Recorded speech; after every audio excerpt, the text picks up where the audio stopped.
Bonjour mon ami, j'espère que tu vas bien. Je suis très heureux de te retrouver pour partager l'évangile du jour avec toi. Aujourd'hui, on lit dans Proverbes au chapitre 10 et le verset 17. Celui qui se souvient de la correction prend le chemin de la vie, mais celui qui oublie la réprimande s'égare. Cette parole est logique, n'est-ce pas? Te souviens-tu que Dieu, ton Père, est un Père qui te corrige, il est un Père éducateur. On a tendance à oublier cet aspect de la paternité de Dieu.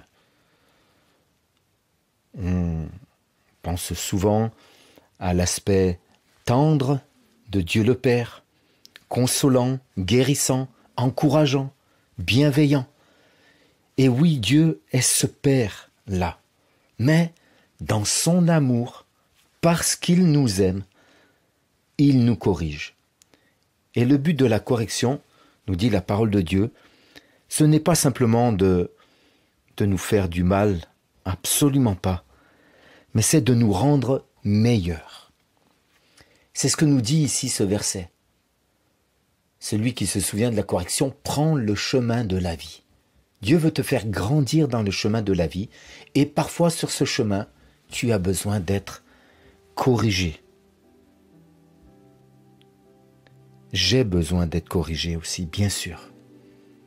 Alors, ne soyons pas oublieux, parce que si nous ne prenons pas garde à la correction que Dieu veut nous donner, nous allons nous égarer loin du chemin de la vie. Ce n'est ni ce que nous voulons pour nous-mêmes, ni ce que Dieu veut pour nous.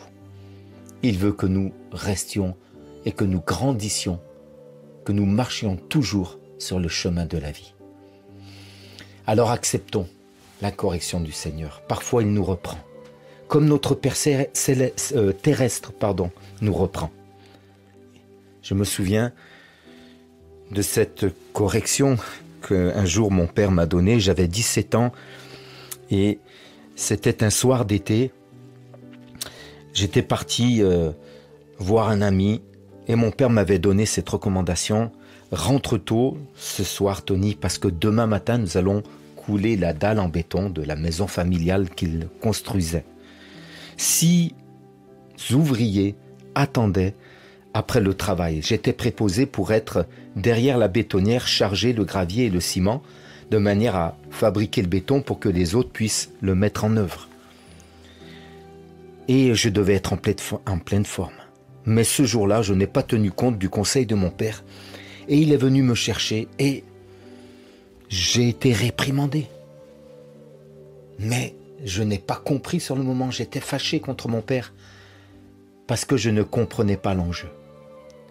Je pensais juste qu'il voulait me corriger sans donner de sens à tout ça, sans comprendre le besoin. En réalité, après avoir travaillé ce jour-là, une journée harassante pour tout le monde, j'ai compris ce que mon père voulait me dire. Rentre tôt, repose-toi, parce que demain nous allons avoir une longue journée. Mais je n'ai pas voulu, à l'époque, écouter son conseil.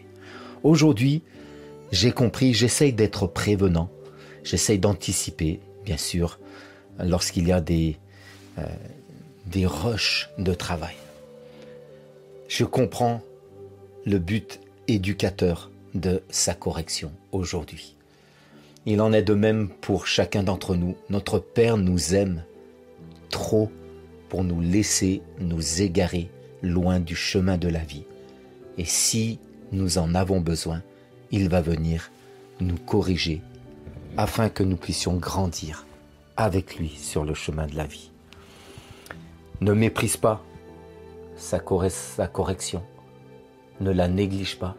Souviens-toi qu'il t'aime et qu'il est donc, au-delà de ce Père tendre et aimant, ce Père éducateur pour toi aussi. Sois béni et sois fortifié dans l'amour de Dieu.